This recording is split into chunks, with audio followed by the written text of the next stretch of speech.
Bonjour à vous tous. Dans la vidéo que j'ai faite hier sur l'automne, j'ai dit que je pensais que ce n'était pas parce qu'il faisait plus froid en automne ou parce qu'on prenait un coup de froid qu'on tombait forcément malade. Je ne vois pas de cause à effet direct entre le coup de froid et la maladie. Et dans ce cadre-là, je faisais référence à nos émotions. Aujourd'hui, je voulais revenir vers vous pour pouvoir vous expliquer mon point de vue et ma manière de voir le lien entre nos maladies et nos émotions. Je vais déjà commencer par vous donner un exemple sur ces facteurs déclenchants et revenir en fait sur le facteur déclenchant et la cause. Donc si on prend cet exemple de coup de froid et de tomber malade, on va avoir le coup de froid qui va donner une maladie. Mais en fait, le chemin, il n'est pas linéaire comme ça, parce qu'ici au milieu, il va y avoir les émotions qui vont rentrer en cause et qui vont prendre, pour moi, toute la place. Alors, je m'explique. Donc, si on prend l'exemple d'une jeune fille qui a passé la soirée en boîte, qui a fait la fête et qui, à l'heure de rentrée, n'a pas de parapluie, il fait nuit, il fait froid, il pleut. Donc, dans la situation 1, elle rentre sous la pluie et sous le froid. Elle rentre chez elle, elle se douche, elle se réchauffe, elle s'endort. Et en fait, on va constater qu'il ne se passe rien. Il n'y a ici pas de maladie. Par contre, si on prend la situation numéro 2, on prend exactement la même chose. Donc cette jeune fille qui fait la fête, qui sort de boîte, qui est encore une fois sous la pluie et dans le froid et qui rentre chez elle. Et à ce moment-là, elle arrive devant sa porte et elle se rend compte qu'elle a oublié ses clés. Donc elle est obligée de sonner, elle réveille ses parents, son père la découvre dans cet état, il la réprimande, la dispute, la traite d'irresponsable, lui dit qu'il a honte d'avoir une fille comme ça, et patati et patata, vous pouvez imaginer tout ce que vous voulez. Là, on a bien le contexte émotionnel qui rentre en jeu, avec cette jeune fille qui se fait disputer, qui peut se sentir humiliée et qui peut se sentir aussi dans l'impossibilité de répondre face à l'autorité de son papa. On a l'émotion à ce moment-là qui rentre en jeu et qu'est-ce qui va se passer 2 ou 3 jours après? Effectivement, elle va tomber malade, elle va faire une rhino ou une bronchite. En tout cas, elle va tomber malade. Donc on voit bien qu'on a effectivement un facteur déclenchant qui est le coup de froid, qui va entraîner une maladie. Donc ça, c'est l'aspect, la ligne directe qu'on a l'habitude de développer. Donc j'ai pris froid, je tombe malade, mais je viens quand même de vous démontrer que la ligne, elle n'est pas si directe que ça. Il faut qu'il y ait une émotion ou des émotions pour que le coup de froid entraîne une maladie. Ça arrive très souvent qu'on prenne froid, mais qu'on ne tombe pas forcément malade. Alors, je vais vous expliquer un petit peu plus en détail comment les émotions, elles rentrent en jeu dans le développement des maladies. Alors, il y a un processus qu'on va décrire ici. Alors, on a toujours au départ un stimuli. Donc, le stimuli, il va entrer dans notre corps par un organe d'essence.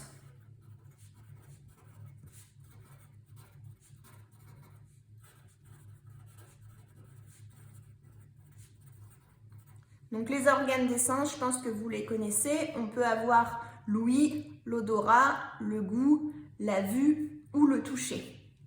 Ici, on va parler de tous les stimuli de manière générale. Donc on peut avoir des stimuli positifs ou des stimuli négatifs. Et les émotions sont ici et font partie de ces stimuli. Donc on peut ressentir à un moment donné de la colère, de la peur, de la frustration. On va plutôt dans ce cas-là imaginer que c'est un stimuli plutôt négatif, mais on peut aussi dans ces stimuli ressentir de la joie, de la gaieté, plein de choses hyper agréables, et dans ce cas-là on va parler de stimuli positifs. Ce stimuli, une fois qu'il est entré dans notre corps par un organe des sens, il va passer par les nerfs. C'est ce qu'on appelle le système sympathique ou parasympathique. Bon, peu importe, hein, l'idée c'est de vous donner un schéma global. Et donc, de ce stimuli qui rentre par l'organe des sens, on va prendre le réseau nerveux et il va aller au plexus de la moelle épinière. Donc là, si vous voulez, on voit une situation, ça nous fait peur, la peur elle passe par le système sympathique ou parasympathique, elle arrive dans la moelle épinière où va pouvoir être analysée l'information va être traitée et va être transmise aux ganglions qui eux vont répartir la réponse, l'action, soit aux cellules musculaires, soit aux organes. Donc par exemple, si on a peur, si on voit un animal qui nous fait peur, donc on a peur, ça passe par les plexus de la moelle épinière, ça arrive aux ganglions, l'information est traitée, on va repartir en courant. Donc de ces ganglions, soit ça va emprunter les nerfs rachidiens et ça va arriver à l'appareil locomoteur. Donc l'appareil locomoteur, c'est tout ce qui est cellules musculaires, tout ce qui est fascia, tout ce qui est tendon. Et puis de ces ganglions, ça va aussi prendre le chemin par le nerf splanchnique et ça va arriver aux organes. Donc les organes, on va prendre ici principalement le cœur et les viscères. Donc comme je le disais tout à l'heure, selon le stimuli, on va arriver à une réponse de l'appareil locomoteur. Alors on peut très bien imaginer que c'est une fuite en partant en courant. On peut aussi imaginer par exemple si c'est une méditation, une relaxation, qu'on va arriver à une détente par exemple des cellules musculaires ou des fascias. Donc ici on peut avoir soit une réponse sous forme de contraction, soit une réponse sous forme de relâchement, détente. Contraction, ça peut être de la tension aussi. Et au niveau des viscères, au niveau du cœur, quand on a peur, on a le rythme cardiaque qui augmente. Donc on a une augmentation du rythme cardiaque. Et au niveau des viscères, on peut avoir une augmentation ou une diminution du transit intestinal par exemple. Donc là, on a le lien entre les émotions et les réponses de notre corps, avec ici le symptôme.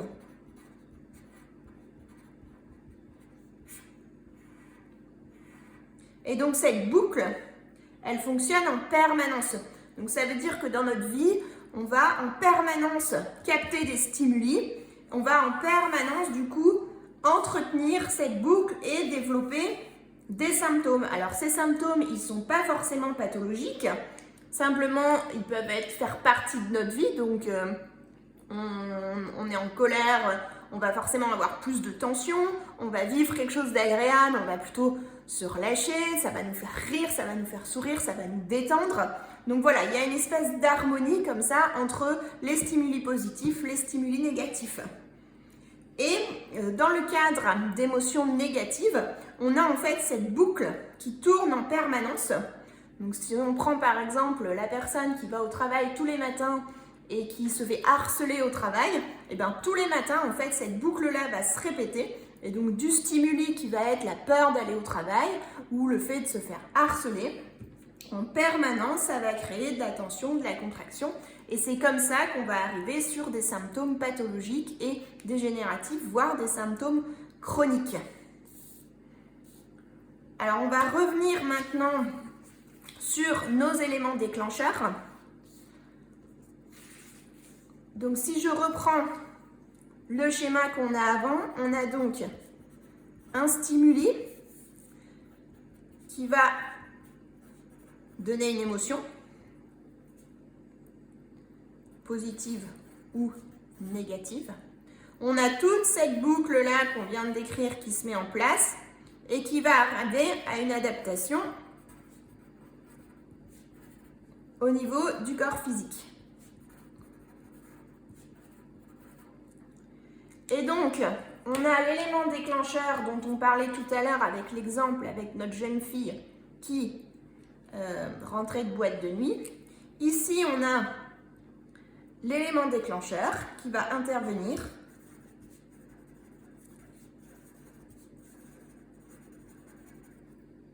à ce niveau-là et qui va créer du symptôme. Ou alors, si on n'a pas d'élément déclencheur,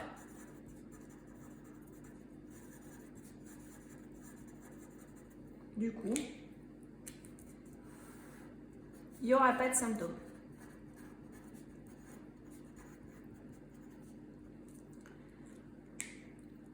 En fait, si vous voulez, c'est un petit peu comme si cette boucle-là, c'était la braise du feu.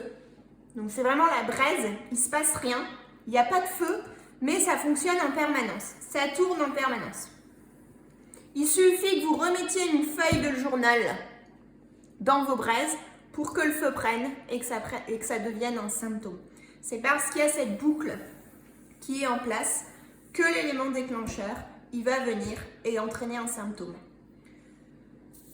Donc, bien évidemment, on a le raccourci qui est de dire « je prends froid, je tombe malade ». Ça,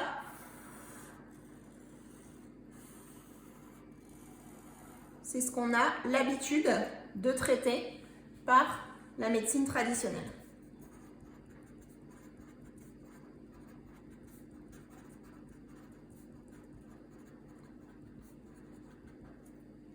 Donc ici, on a l'élément déclencheur, la maladie, et on va traiter avec la médecine traditionnelle directement les symptômes. Donc par exemple, on a le nez qui coule, ben on va traiter le nez qui coule, on tousse, on va traiter la toux. On va traiter cette partie-là. Si vous voulez, c'est la face, c'est la partie visible de l'iceberg. On va aller voir le symptôme et on va traiter le symptôme. Mais il ne faut pas oublier que dans l'iceberg, il y a la partie visible, mais il y a aussi tout l'invisible. Cette partie-là, c'est la partie consciente. C'est la partie qu'on voit, qu'on explique facilement. Et surtout qu'on a l'habitude de traiter. Toute cette partie-là, c'est la partie inconsciente. C'est tout ce qui fonctionne à petit feu. C'est toutes les petites choses dont on ne se rend pas compte, toute la partie invisible.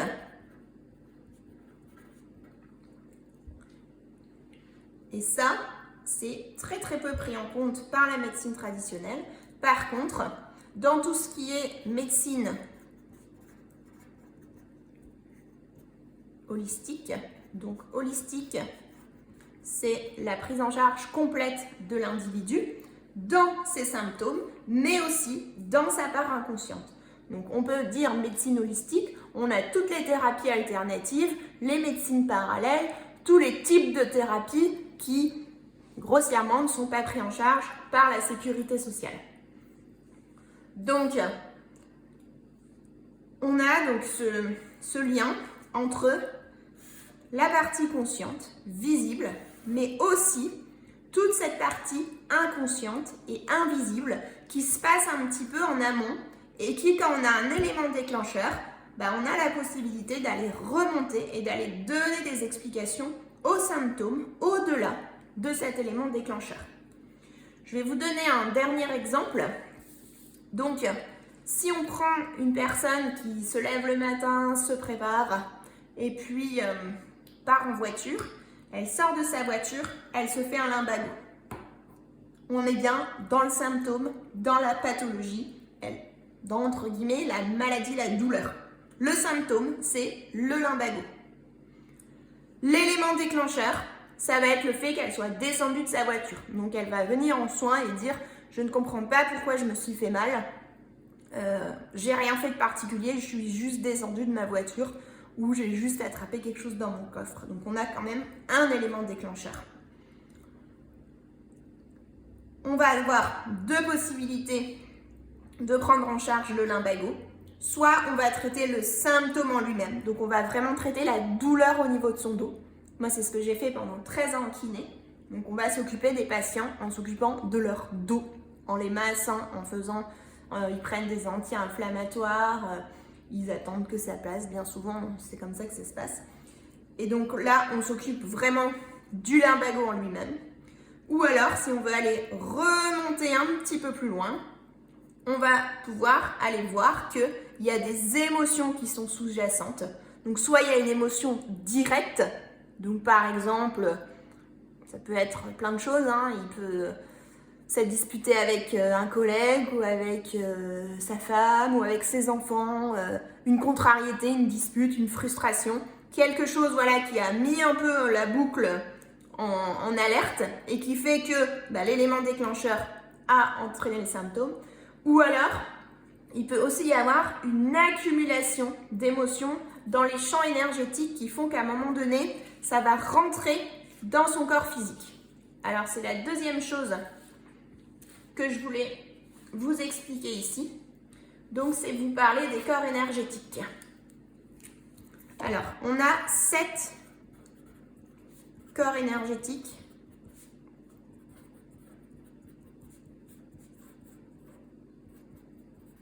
qui sont en lien avec les 7 chakras.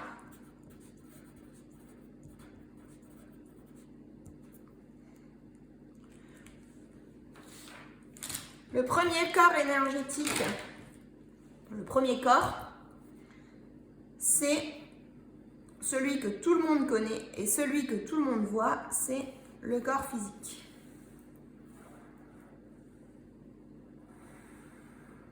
Celui-là, aucun doute. Tout le monde le voit, tout le monde le perçoit. C'est celui qui est bien incarné sur Terre, corps physique.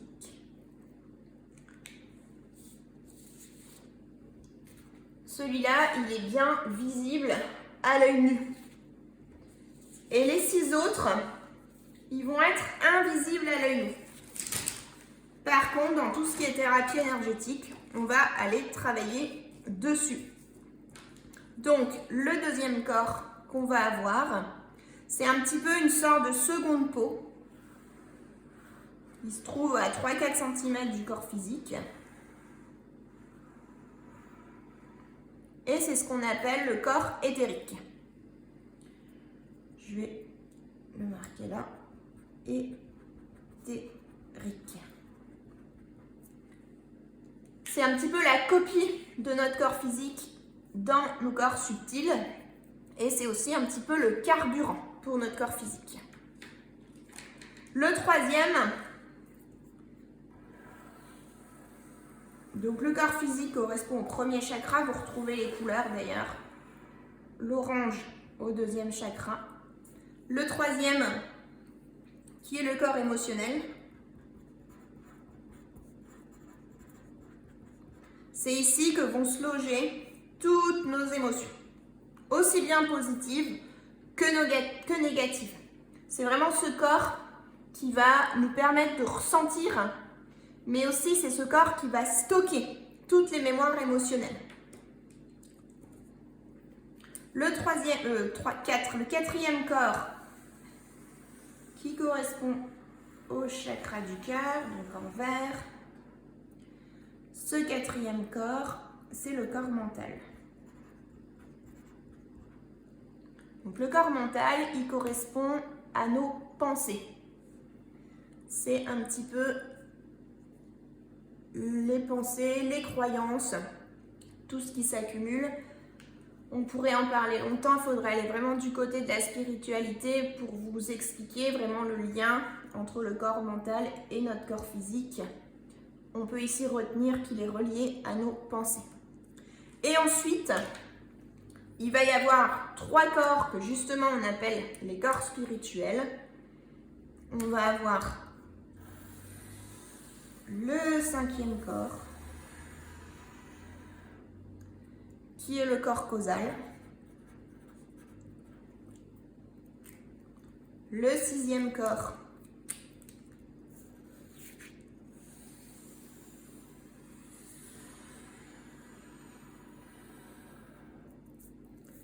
qui est le corps bouddhique.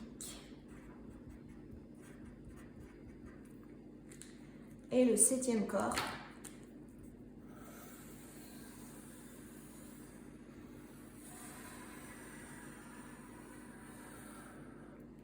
qui est le corps atmique. Donc, dans ce que je vais vous expliquer aujourd'hui, on va surtout venir s'appuyer sur le corps émotionnel, le corps éthérique et le corps physique.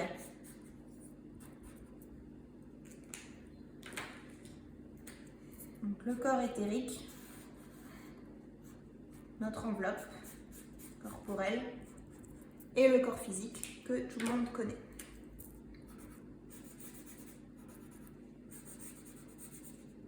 Alors, qu'est-ce qui se passe quand on a une émotion? Quand on a une émotion, qu'elle soit positive ou qu'elle soit négative, elle va être stockée dans notre corps émotionnel. Donc, si on ressent par exemple de la colère,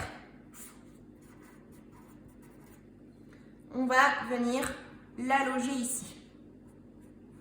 Il y a 2 solutions à ce moment-là. Soit on apprend à gérer, à identifier, à évacuer nos émotions. Et dans ce cas-là, on peut imaginer que cette émotion, elle ne va pas venir rester stockée à cet endroit-là. Soit on peut imaginer qu'elle va être évacuée du corps, soit on peut imaginer qu'elle va venir se diffuser dans tout le corps. Mais en tout cas, elle ne va pas donner un agglomérat comme ça qui va rester là et qui va empêcher la circulation des énergies à ce moment-là. Donc vous imaginez, dans toute une journée, on peut rencontrer de la colère, on peut rencontrer de la peur, on peut rencontrer de la tristesse. On peut aussi avoir de la joie, bien évidemment, on peut aussi avoir les émotions positives, mais ici on va s'attarder sur les émotions négatives et puis on va mettre encore de la frustration.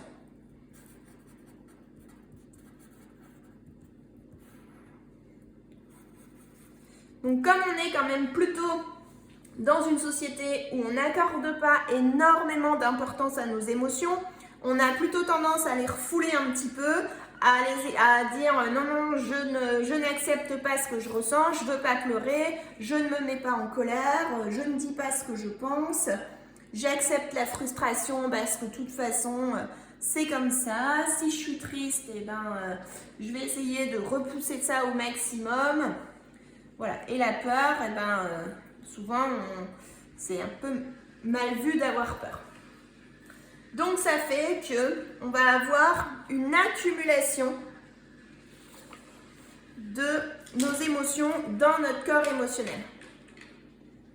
Donc ici, par exemple, quelqu'un qui est en colère et qui ne gère pas sa colère, ou en tout cas qui ne l'exprime pas, qui n'apprend pas à l'identifier et à la gérer, on va imaginer que la colère, au fur et à mesure du temps, donc ça peut être une colère qui est évacuée, mais de manière générale, ou des peurs, ou de la tristesse, ou de la frustration, en tout cas des émotions qui vont s'accumuler, et on va prendre par exemple le cas de la colère, et du coup, au fur et à mesure du temps, au fur et à mesure des jours, des mois, des semaines, voire même des années, on va avoir ce champ émotionnel qui va se remplir. Donc ici un petit peu de colère, Ici, un petit peu de tristesse. Alors, on n'a pas tout partout, hein. Puis ça dépend des personnes, ça dépend ce qu'on a aussi à traiter dans notre vie. Donc voilà, de la frustration. En tout cas, on va sentir, on sent là, avec ces masses-là, que le corps émotionnel se charge. Il est de plus en plus lourd. Et donc, au fur et à mesure que cette colère grossit, elle va continuer à grossir et encore à grossir jusqu'à un moment donné où on va, par exemple, se disputer la veille avec quelqu'un. C'est un petit peu comme la goutte d'eau qui fait déborder le vase. Le corps émotionnel est envahi. Ça va envahir le corps éthérique. Et au fur et à mesure de mettre des gouttes d'eau, ça va venir atteindre ici le corps physique. Et c'est à ce moment-là, quand ça vient atteindre le corps physique, que l'on va développer un symptôme. Donc par exemple, si on reprend tout à l'heure, on parlait du lumbago. Donc par exemple, le monsieur qui sort de sa voiture, qui se fait un lumbago, peut-être qu'il n'a pas identifié directement ce qui s'est passé, peut-être même qu'il ne s'est rien passé, mais en tout cas, l'origine de son lumbago, elle se fait au moment où la colère, cet agglomérat de colère vient toucher son corps physique. Et là, on a le développement du symptôme qui se fait à ce moment-là. Et donc, comme on le disait tout à l'heure, soit on va aller traiter le symptôme, soit on a la possibilité d'aller remonter toute la chaîne jusqu'à aller nettoyer tous ces corps énergétiques pour pouvoir libérer le symptôme qui va se faire au niveau du corps physique. Alors, ici, on le voit de manière très schématisée. Quand on a des patients qui accumulent de la colère depuis des semaines, des mois, voire des années, le nettoyage peut être long, il peut y mettre du temps à comprendre, il peut se mettre du temps à faire remonter en conscience toute cette part inconsciente pour redevenir conscient, pour pouvoir l'évacuer. Et c'est un véritable travail de guérison, mais c'est seulement en faisant ce travail de guérison-là, et on imagine qu'on va devoir aller enlever les couches les unes après les autres pour devoir aller libérer, et c'est en faisant ce travail-là qu'on va pouvoir aller libérer le symptôme. Alors si c'est un lumbago, souvent on arrive assez facilement à trouver l'origine inconsciente et à lever directement la pathologie, ça va relativement vite. Par contre, si on est dans des pathologies chroniques, eh bien, ça peut être beaucoup plus long parce qu'on imagine qu'il peut y avoir beaucoup plus de couches à enlever. Donc, il y a vraiment un gros nettoyage des corps émotionnels, éthériques, voire même des autres corps à nettoyer pour qu'on puisse avoir un impact sur le corps physique. Alors, dernière petite chose, je voulais revenir sur l'explication du virus et le lien entre, de nouveau, nos émotions et le virus. Pourquoi ce n'est pas le virus qui est responsable de la pathologie? Eh bien, c'est toujours le même schéma. On a le stimuli, l'émotion, avec notre boucle inconsciente qui va entraîner l'adaptation du corps au sens large. Ici, on va parler dans le cadre du virus du système immunitaire.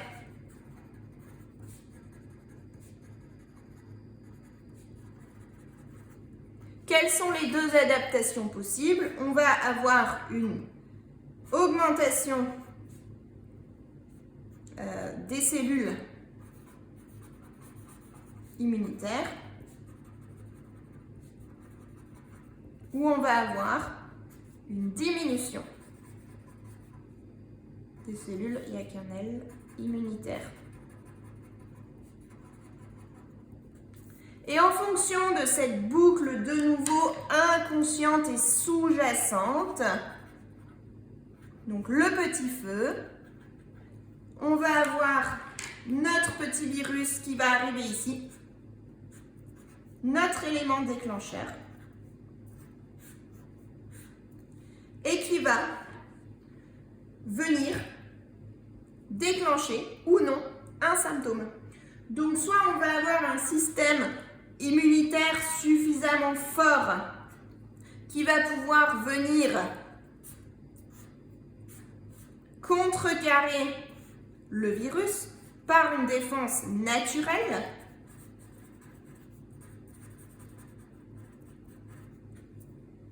parce que les cellules immunitaires sont suffisamment nombreuses. Dans ce cas-là, on ne va pas avoir de maladie. Ou alors, on a cette part inconsciente qui va plutôt nous emmener vers la diminution des cellules immunitaires. Et dans ce cas-là, on n'a pas de défense naturelle. Il ne se passe rien ou pas assez. Et dans ce cas-là, on va tomber malade. Donc, on voit souvent, de nouveau, cette part consciente. Je suis malade à cause du virus. Mais on ne voit pas toute cette part, encore une fois, invisible, cachée, qui fait qu'en amont, on tombe malade parce que ici, il y a une diminution du système immunitaire. Et c'est parce que ce système immunitaire est à la base défaillant qu'on n'a pas suffisamment de défense naturelle et que du tout, on va tomber malade. Et pour moi, c'est essentiel d'avoir ça à l'esprit, de prendre conscience que la maladie n'est pas liée au virus directement. La maladie est liée à la diminution des cellules immunitaires qui sont liées à tous ces processus inconscients. Pour vous donner un exemple, 5 minutes de colère, ça affaiblit jusqu'à 5 fois notre système immunitaire. Donc ici, vous avez 5 minutes de colère. Ici, vous avez votre système immunitaire qui est diminué de 5 fois. Donc vous imaginez quand même que ce processus inconscient, il a toute sa place. Si on reprend ici, donc la colère, on voit bien, 5 minutes de colère, puis 5 minutes de colère, puis 5 minutes de colère, puis 5 minutes de colère, ben ça entraîne vite un impact sur le corps physique. On peut mettre les deux dessins en parallèle et on verra bien que finalement, l'attaque, entre guillemets, du virus, elle est presque minime par rapport à tout ce qui se passe ici en amont, dans la part inconsciente, et qui fait qu'on va avoir les moyens ou non de se défendre contre ce virus. Donc voilà, j'espère que je vous ai donné un petit peu plus d'explications par rapport à mes propos dans ma vidéo sur l'automne, sur ce n'est pas le coup de froid qui entraîne la maladie, mais voilà, selon ma vision des choses, c'est bien tous ces processus inconscients qui sont à aller voir, à aller observer, à aller traiter pour pouvoir atteindre, pour pouvoir aller libérer et pour pouvoir aller traiter les symptômes. Je vous dis à la prochaine pour une autre vidéo. Passez un bon moment et une bonne soirée. Bye bye.